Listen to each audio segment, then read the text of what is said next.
When she was growing up, Leidy Hoyk wasn't all that interested in food. Dining at home was, in her words, simple and to the point. Hoyk never set out to have a career in food, but she has ended up with one anyway. Rob sat down with her to talk about her new cookbook, her first, and they met in a dining hall at Bowdoin College in Brunswick, which she graduated from 10 years ago. What sort of memories come flooding through for you when you walk into this room? So many. First is that I never missed breakfast. I was always a big breakfast person, so and Thorne, there are 2 dining halls, but I would always be here. And the food was so good at Bowdoin, so no one ever missed a meal. The food was and is good. It was and is. I'm so sorry. Bowdoin has been nationally recognized for the quality of its dining room food. I don't know if that was one of the reasons I came to Bowdoin or one of the reasons that I ended up working in food, but I'm sure it didn't hurt. When you were here as a student, did you have any thought that when you got out of school that you'd work in food? Not really. I mean, when I was at Bowdoin, I started to cook with friends, and that was the first time I really started to enjoy cooking. And we would cook and have little we didn't even call them dinner parties, but little dinners, just as something to do in the middle of winter. Leidy Hoyk had enough interest in food in her senior year at Bowdoin to write to Ina Garten. Skillet roasted lemon chicken, our first. It is so easy to make. I love it. The popular cook, author, and host of the Barefoot Contessa show on the Food Network.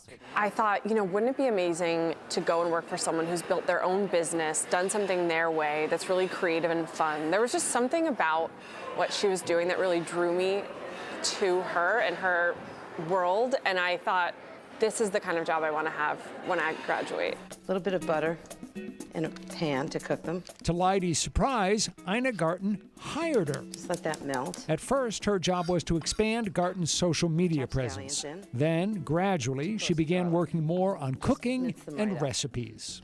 The biggest thing I learned from Ina was how to write a recipe that works, how to test it, how to fine-tune it, and how to do that again and again and again, and then you end up with a cookbook. Another stop you made along the way was here in Maine at the Lost Kitchen. Yep. Aaron French's renowned restaurant in the tiny town of Freedom. The only way to get a seat at the restaurant is by mailing us a postcard. It's a lottery, and everyone has the same fair chance. How did you end up there? My favorite restaurant in the world that I'd never even been to, but I just knew. And so I was able to get in touch with Aaron, and I said, if you will take me onto your team, I'll do anything. I'll do, I'll chop, I'll peel the carrots, I'll take the garbage out, I will do anything. Because I didn't have a lot of experience to bring to the table in terms of a restaurant. So she thankfully took a chance and let me join for a summer. That's a great line. Your favorite restaurant in the world that you've never been to. That was true, but I just knew. I knew that I loved it, and that, I think, just speaks volumes about what is so special about the Lost Kitchen. Now Leidy Hoyk has written her own cookbook. In fact, she's already been on the Today Show to promote it. Leidy Hoyk is here, got her start working for Ina Garten now, branching out on her own. Your debut cookbook is out. Congratulations. Thank you. Cooking in Real Life. It's coming out next week. Her goal in writing the book, to provide recipes from what she calls the golden middle ground, where joy and practicality meet.